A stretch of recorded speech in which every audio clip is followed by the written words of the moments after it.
Hi everyone, it's Narelle here from the Non-Crafty Crafter blog. I thought I'd throw a quick silhouette video together to show you something that I've been playing with over the weekend. A couple of days ago I was reading a Facebook page called Design to Colour, where they were featuring a technique called Outside the Box.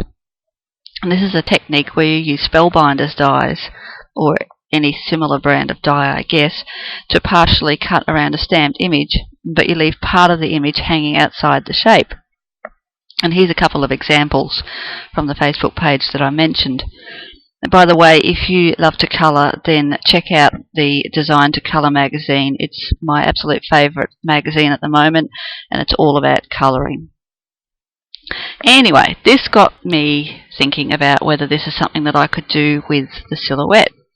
So I put my thinking cap on and I came up with something that worked. So let me show you what I did. So here I am at my silhouette screen, and I'm going to be using a digital stamped image from Whimsy Stamps called Wagon Ride. And Whimsy Stamps shared this image for free the other day on the Design to Colour Facebook page, and I grabbed it because I thought it would work really well with this technique. So to start, I click on the registration marks window just to make sure that I have show registration marks selected, and I select on the select the page tools window and select the size paper that I'm going to be printing out on. So in this case it's letter. So I will now bring in the image that I want to work with. So I select File, Merge, and I know that it's a JPEG file, so I'll just select JPEG, and here's the file that I want. Now it's come in quite huge, so I need to resize that, so I'll just select that and drag it in to about that size. Right, so now that I've resized it, I'm going to trace it. So I go to the trace window and select trace area.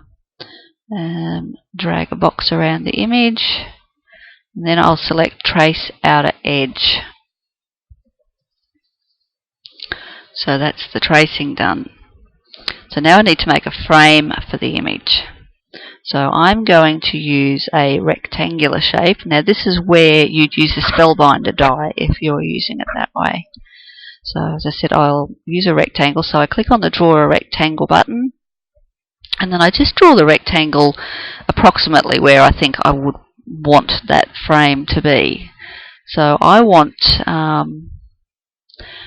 most of the wagon to be out of the frame, and so I'm just going to click down here and drag, and I'll make it that size. Press escape so that I can actually then play with that image. I don't really think I need to do too much to it. I can make it bigger, smaller, but for this exercise I'll just leave it the way that it is. So now that I've got it the right size and I've placed it where I want it, I'm going to move the stamped image out of the way. So I click and drag that out of the way. Then I'm going to select both of the two remaining parts. So I've got the frame and I've got the outline of the stamped image. I'm actually going to weld these two together. So I right click and then select Weld. And now you can see that from that red outline, that's actually what's going to cut. So I'll move the stamped image back on top. Zoom in so that I make sure that that's placed where it should be. And that looks about right. So I'll just zoom back out there so you can see that. And that is it. That's all you need to do. All you need to be ready now just to print and cut. You can use any shape to do this. If you wanted wanted an oval or a circle, you can simply use the ellipse tool on the toolbar. And here is a stamp that I did. This is Darling Marcy, which is a La stamp, and I did her sitting inside a circle. The other thing that you can do is use a shape from your silhouette library. So there's some really cool frames in here that I've noticed that you can use, and I use this frame too.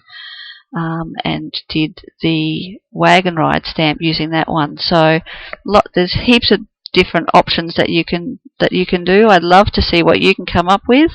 I now have a Non-Crafty Crafter Facebook page, which you're more than welcome to join. And if you're so inclined, you can share your projects there. That's all for today. I will see you next time. Bye.